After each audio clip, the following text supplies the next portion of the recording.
ইমরান খান বুশরা বিবিকে 14 বছরের কারাদণ্ড দিয়েছে, 78,70,00,000 রুপি জরিমানা করেছে। বরিশ ইমরান খানকে জবানবন্দি দিতে বলেন।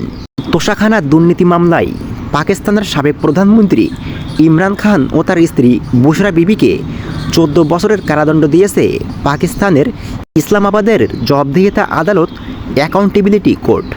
এছাড়া আদালতটি ইমরান খান ও তার স্ত্রীকে পাকিস্তানের অভ্যন্তরীণ রাজনীতিতে 10 বছরের নিষেধাজ্ঞা দিয়েছেন এবং তাদের আলাদাভাবে 78,70,00,000 রুপি জরিমানা করেছে।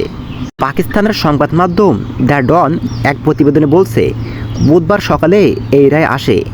আদালত সাবেক প্রধানমন্ত্রী ও তার স্ত্রীকে তাদের অনুপস্থিতিতে সাজা দেন। এর আগে মঙ্গলবার রাষ্ট্রীয় গোপন বার্তা ফাঁসের মামলায় সাইফার ইমরান খানকে 10 বছরের কারাদণ্ড দিয়েছে দেশটির বিশেষ আদালত। পাকিস্তানি পেনাল কোডের 342 ধারা অনুসারে শুনানির শুরুতে ইমরান খান ও তার স্ত্রীকে একটি প্রশ্নপত্র দেওয়া হয়। শুনানির সময় বিচারককে প্রশ্ন করে ইমরান খান বলে, আপনি এত ব্যস্ত হয়েছেন কেন?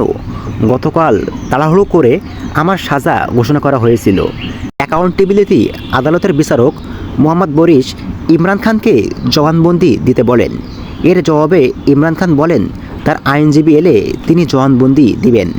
ইমরান খানের বরাত দিয়ে দ্য ডন বলছে, তিনি এই আদালতে হাজির হয়েছিল শুধু তার এই উপস্থিতি চিহ্নিত করার জন্য। আগামী 8 ফেব্রুয়ারি পাকিস্তানের সাধারণ নির্বাচন হওয়ার কথা রয়েছে। সেই নির্বাচনের মাত্র 1 সপ্তাহ আগে এই তৃতীয় রায় ঘোষণা করা হলো। ইমরান খানের দল পিটিআই এই নির্বাচনী প্রতীক ছাড়াই এবার প্রতিদ্বন্দ্বিতা করছে।